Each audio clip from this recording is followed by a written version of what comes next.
Mastermind की videos में आप सबका एक बार फिर से खुश आमदीद। दुश्मन का बेखबर सिपाही खबरदार हो चुका था। वो पूरी तरह चौंक था और एक सेकंड के 1000वें हिस्से में वो तेजी से घूमा और गन का रुख मेरी तरफ करके गरजदार आवाज में चीखा, हैंड्स अप। मगर हैंड्स अप की आवाज उसके मुंह से पूरी तरह ना निकल सकी, बल्कि जो अल्फाज मेरी समात तक पहुंचे थे वो थे हैंड्स अप। उसके साथ ही वो सिख फौजी जमीन पर आ रहा।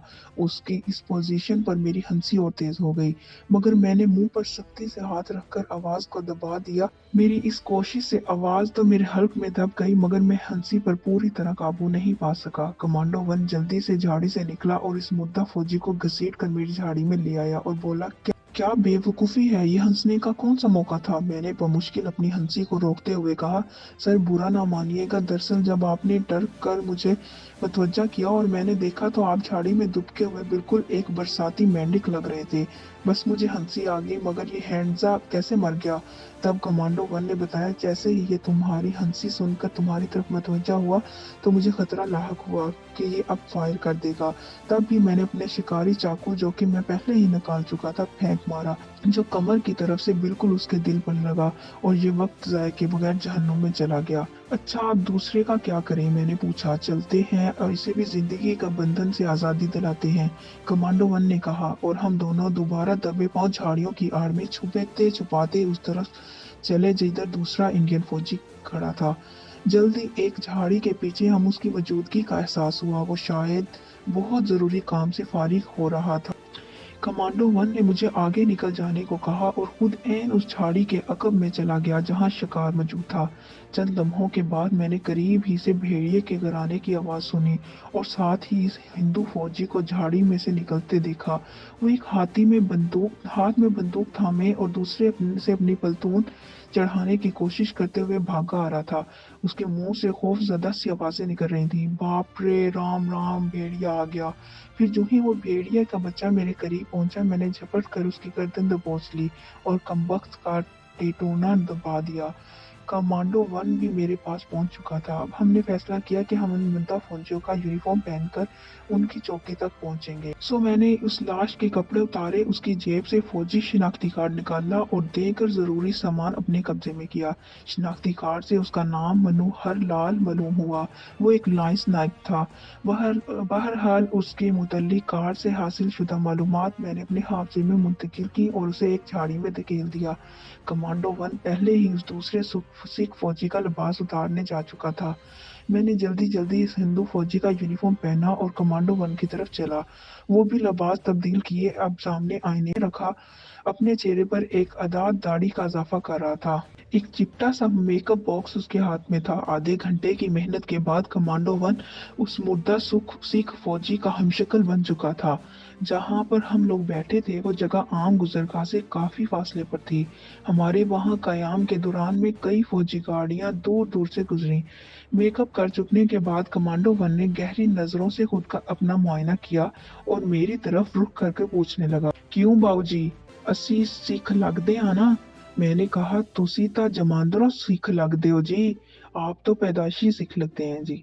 मेरे जवाब पर कमांडो वन हंस दिया। फिर मैंने कहा कि अब मैं आपको इस हिंदू फौजी का रोल प्ले करके दिखाता हूँ।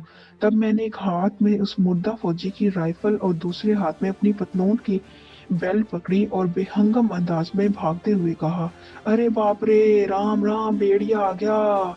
मेरी अदाकारी देखकर कमांडो वन और ज्यादा जोर से कहके लगाने पर मजबूर हो गया।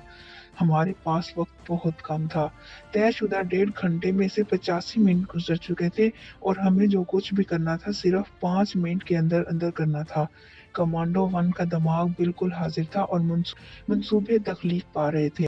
इसने मुझे मुखातिब करते हुए कहा, कमांडो फोर्स, साबका तजर्बे से ये सबक मिला है कि हम सिर्फ और सिर्फ दुश्मन के असले को तबाह करने की कोशिश करें।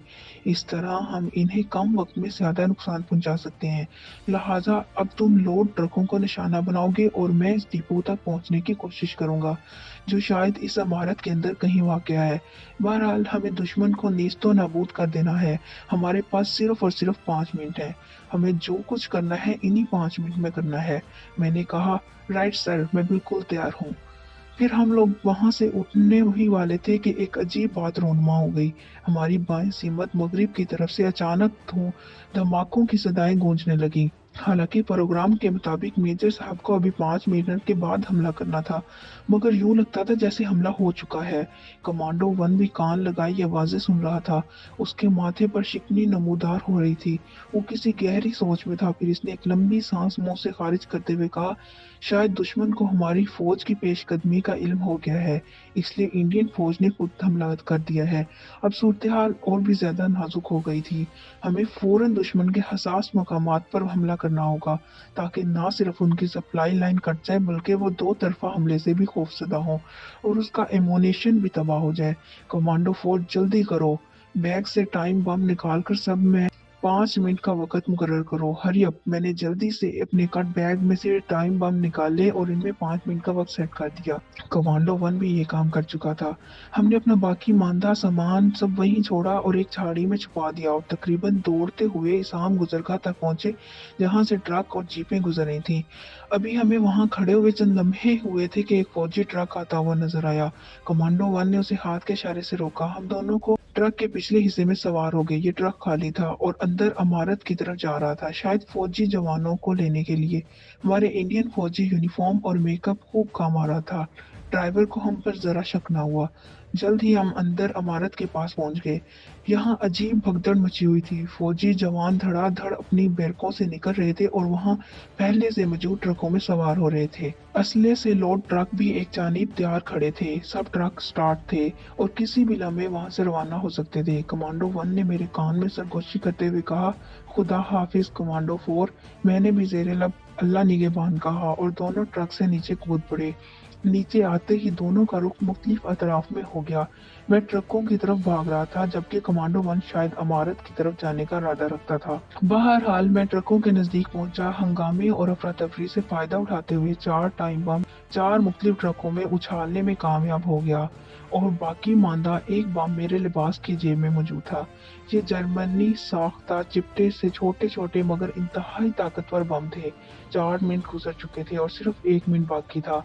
मैं पांचवा बम एक ट्रक में उछालने के लिए इर्द गिर्द का जायजा ले रहा था और करीब था कि यह बम मेरी जेब से ट्रक में मुंतकिल हो जाता कि एक ऑफिसर को, जो शायद सूबेदार था, मेरी हरकत और सकनात पर शक हो गया। मैंने चाहा कि जल्दी से वहां से खिसक लूं, मगर सूबेदार साहब ने मुझे रोक लिया। पूछने लगा, तुम कौन हो? मैंने जवाब दिया। मैं अपना नाम और नंबर फटाफट बताया दिया, मगर उसे फिर भी यकीन न आया और मुख्तलिफ अंदाज से सवाल करता रहा। काफी वक्त गुजर चुका था, सिर्फ 30 सेकंड बाकी थे। मौत बम की सूरत में मेरी जेब में मौजूद थी और ट्रक भी मुझसे दूर नहीं थे, जो कि असले से भरे हुए थे। सिर्फ 30 सेकंड के बाद यहाँ सूरा सरफेल बनने था। जेब में मौजूद बम में जल्द से जल्द जान छुड़ाना चाहता था, मगर सूबेदार साहब मुकम्मल इंटरव्यू के मूड में नजर आते थे। मेरे मुंह से शायद कुछ गलत सलत निकल गया था। इसका शक यकीन में तब्दील होता जा रहा था। तेवर भी बदल रहे थे। सिर्फ 15 सेकंड बाकी रह गए थे। टाइम बम के फटने के साथ ही मेरा टाइम भी पूरा हो जाता और सूबेदार साहब का शक भी दूर हो जाता। हर गुजरते हुए लम्हे के साथ मेरे दिल की धड़कनें तेज होती जा रही थीं। असाब थन गए थे। 5 सेकंड और गुजर चुके थे। मौत सिर्फ 10 सेकंड की मुसाफत पर खड़ी मुस्कुरा रही थी और धीरे धीरे आगे बढ़ रही थी। घड़ी की टक टक मौत की चाप महसूस हो रही थी। मैं कुछ कर गुजरने के लिए बिल्कुल तैयार था। दोस्तों, अगर आपको हमारी वीडियो पसंद आई हो तो हमारे चैनल को सब्सक्राइब करें, वीडियो को लाइक करें, शेयर करें और बेल आइकन को दबाना मत भूलिएगा, ताकि हमारी हर आने वाली वीडियो आप तक पहुंच जाए। मिलते हैं अगली वीडियो में, तब तक के लिए अल्लाह हाफिज।